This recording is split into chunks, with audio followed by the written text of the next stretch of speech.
We're here at Motorex 2017 with Howard Astill, who's been a very busy bloke in the lead up to this event, getting a customer's car ready. This beautiful XA Fairmont behind us. Howard, walk us through the build, mate.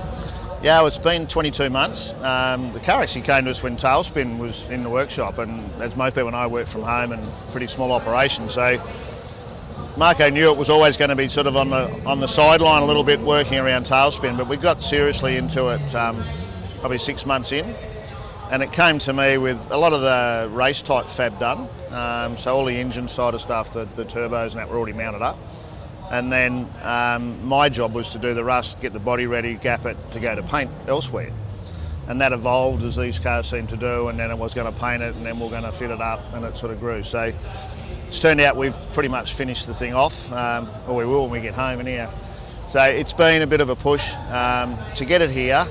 Started out wanting to be a street car, and it's a long way from that. Sure. On that, I mean, from a dozen paces with the bonnet closed, it looks like a beautifully restored original Falcon with a nice set of wheels and brakes. Pop the bonnet and it's very much a different story. Yeah, I mean, and that's the brief really was about nice body, GT look, delete stripe, big wheels, big brakes, and it's a car he wants to keep, so he wanted the rust and all done properly. So we've, as we do, disassembled the car and put it all back together. So he's got what he wants, which is what it's all about. Cool. And mechanically, tell us a bit about the car. Yeah, well, like I said, I wasn't involved with the early stage, but part of our problem in the last 6 weeks is, and this is a bit of a, no one knows this yet, but the owner's decided that he wants to ramp up the power. So there's some parts on the water now coming to go a bit further with the engine, and Sam at West End Performance is going to do the engine.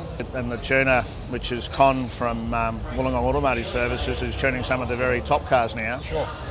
He's now the tuner and organised with young Nick with the wiring, so we've now got like 16 sensors.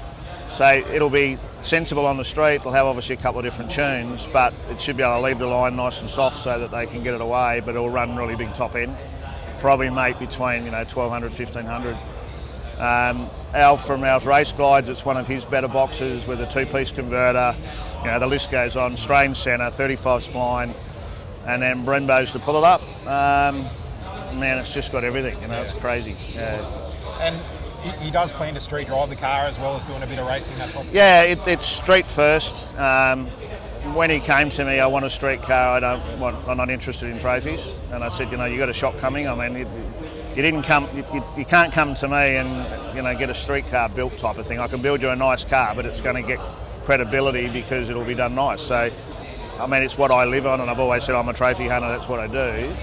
And now I'm just trying to help customers achieve their goal, and in his case it wasn't about trophies. We're running in comp modified or something here because it's not registered yet to be able to run in Street Elite, but it's really not at the very end of Street Elite anyhow. Sure. It's going to be another car that I've built that doesn't fit in a category, yeah. Sure. Tell me about the colour of the car, and you mentioned it's the first car you've painted in a while. What sort of work is involved in getting a paint finish like that? Yeah, it's interesting. I was talking to someone yesterday about paint. It's always the big story, and the first thing is, yes, I haven't painted for a while. I've been fortunate enough to work with some very good painters over the years, and can do a bit of name dropping. Owen Webb back on the Pioneer Coupe, and Johnny Aristis with Tailspin. Sure. But they're always the guy hanging off the gun. Behind the scenes, I'm the one painting all the other bits and pieces. So when he approached me about doing the paint, which I was reluctant, I decided I would do that.